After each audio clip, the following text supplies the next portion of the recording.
আমাদের কন্টেন্ট ক্রিয়েশনের যাত্রাতে সবার একটা টেনশন থাকে, আমি কিভাবে সিনেমাটিক ভিডিওগ্রাফি করব এবং সিনেমাটিক ফটোগ্রাফি করব। এই টেনশন যদি আপনার মধ্যেও থেকে থাকে বা এই টেনশনে যদি আপনিও থেকে থাকেন, আমি নিয়ে এসেছি সেটা সলিউশন। এটা হচ্ছে ক্যাননের 1855 কিট লেন্স।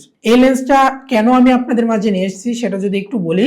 এই লেন্সের সব থেকে ইম্পর্টেন্ট পার্ট হচ্ছে এর ইমেজ স্টেবিলাইজার। এই অপশনটা থাকার কারণে, ইমেজ স্টেবিলাইজার এই অপশনটা থাকার কারণে আপনি যদি সিনেমাটিক ভিডিও করেন বা হচ্ছে সিনেমাটিক ফটোগ্রাফি করেন, অনেক সময় দেখা যায় ভিডিওগ্রাফি করে তার হাতটা কাঁপে। এই হাত কাঁপার ফলে আপনার ভিডিও ফুটেজটা খুব বাজেভাবে নষ্ট হয়ে যায়।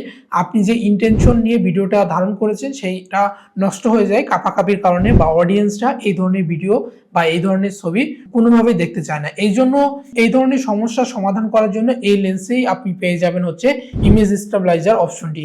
এই ইমেজ স্টেবিলাইজার অপশনটি যদি অন রাখেন, আপনার হাত কাঁপলেও আপনার ছবি এবং আপনার ভিডিও দুটোই স্মুথলি রেজাল্ট দেবে, কোনো রকম কাঁপাকাঁপি ফুটেজ পাবেন না এই ইমেজ স্টেবিলাইজার অপশনটি যদি আপনি অন রাখেন। আর এই জন্য বলা হচ্ছে আপনার কন্টেন্ট ক্রিয়েশনের যাত্রায় স্মুথলি রেজাল্ট পেতে পারেন এই ক্যাননের 1855 কিট লেন্স থেকে।